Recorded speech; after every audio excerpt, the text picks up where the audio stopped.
నుంచి జ్ఞానమైన వెలుగునిచ్చి ఆ చీకటిలో ప్రయాణం చేయడానికి మన జీవన ప్రయాణం సాఫీగా సాగడానికి గురువులు ఎంతో మనకు తోడ్పడతారు.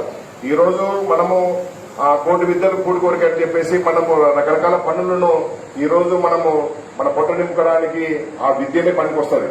కాబట్టి ఈ విద్యను అందిస్తున్న ఈ గురువులకు ఈ రోజు మన సంప్రదాయ ప్రకారము వాళ్ళని గౌరవించాల్సిన ఆవశ్యకత ఎంత ఉందని చెప్పేసి మన కేంద్ర పార్టీ ప్రతి ఒక్క చోట ఈ రోజు గురు పౌర్ణమి రోజు అక్కడ ఉన్న గురువులు గాని అక్కడ ఉన్న ఆధ్యాత్మిక గురువులు గాని సన్యాసులు గాని ఎవరైనా సరే వాళ్ళకి సత్కారం చేసి పాద పూజ చేయాలని చెప్పేసి మనకు దిశానిర్దేశం చేశారు.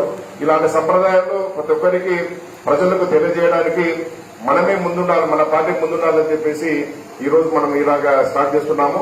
ఈ సంప్రదాయాన్ని మీరు కూడా మీ గ్రామాలలో కొనసాగిస్తే మనకు కూడా చాలా బాగుంటుందని చెప్పేసి ఈ సందర్భంగా అందరూ కోరుకుంటూ నాకు ఇచ్చిన అవకాశాన్ని ఈ రోజు గురువు గారిని పాదపూజ చేయడానికి ఇచ్చిన అవకాశాన్ని అందరికీ ధన్యవాదాలు తెలియజేస్తున్నాను.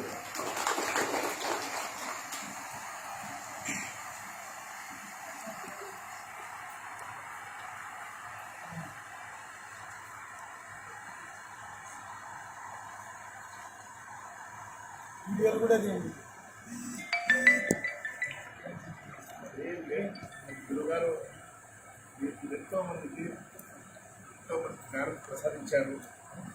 గురుగారు పూజ